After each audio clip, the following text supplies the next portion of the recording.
Et pour avoir plus d'informations sur l'élection présidentielle sénégalaise, on retrouve tout de suite Régis Moukila depuis Dakar, notre correspondant. Bonsoir Régis.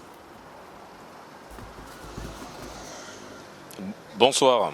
Alors globalement, comment s'est déroulé le scrutin ?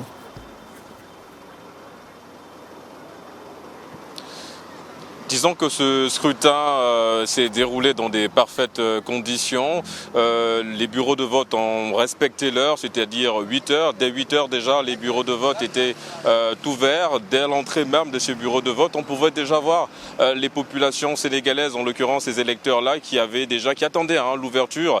On avait l'habitude, lors de certains, dans d'autres scrutins, de voir les personnes de troisième âge être là, car ce sont les premiers souvent qu'on ouvre les portes pour accomplir leurs devoirs citoyens. Mais cette fois-ci, on a vu plusieurs jeunes devant ces bureaux de vote. Ça marque aussi la volonté de cette jeunesse sénégalaise de faire un choix, de choisir un candidat, de choisir un profil qui va diriger ce pays. Dans l'ensemble, ça s'est plutôt très bien passé dans certaines régions aussi, même si on a noté certains petits soucis, notamment à Guédiawaye, un quartier très populaire de Dakar, où il y avait des petits soucis liés justement au bureau de vote. Certains électeurs avaient du mal à retrouver leur bureau de vote. Au-delà justement de cet incident-là, globalement, ça s'est plutôt très bien passé. Les candidats sont arrivés à l'heure comme annoncé, c'est-à-dire aux alentours des 10h, 11h pour effectuer leur devoir civique, aussi bien pour le candidat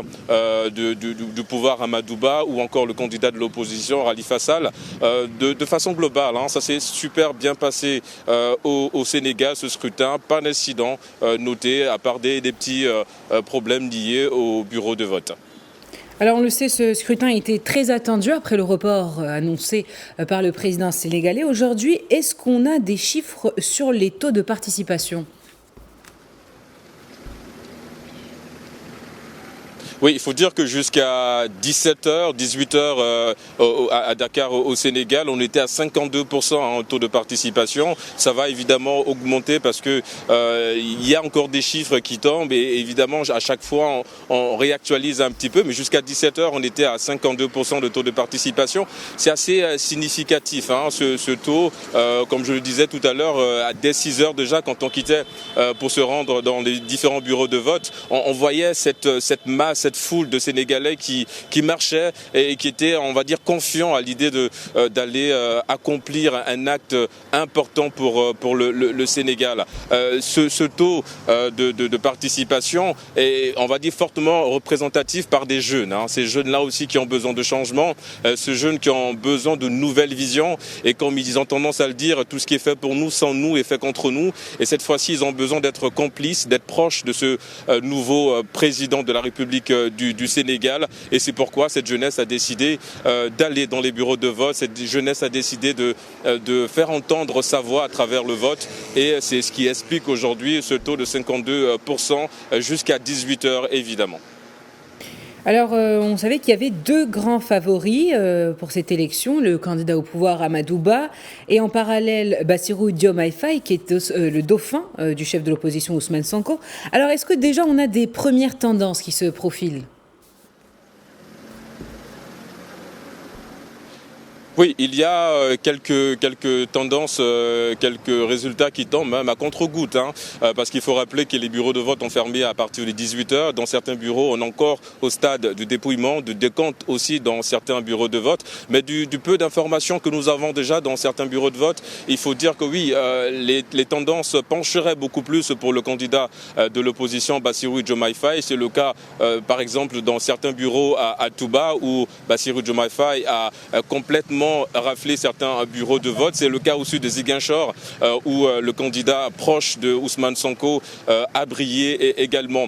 Quand on prend les résultats de la diaspora au niveau de l'Afrique centrale, le Gabon, le Cameroun, c'est plutôt le candidat du pouvoir Amadou Ba qui est devant. Mais quand on revient En Europe, c'est beaucoup plus Bassirou Diomaye Faye. On parle de la Turquie, on parle de la France, hein, notamment à Paris. Donc ce sont des résultats que nous avons pour le moment. Il faut attendre aux alentours de 21h, 22h pour avoir les résultats provisoires parce que il y a des PV, des procès-verbaux qui ne sont pas encore remontés au niveau de certains départements. Mais pour le moment, il faut dire que les tendances penchent beaucoup plus du côté du candidat de l'opposition, Bassirou Diomaye Faye. Rappelons au passage que le candidat de l'opposition a remporté largement les suffrages dans le bureau de vote hein, du candidat du pouvoir en place, Amadou Ba.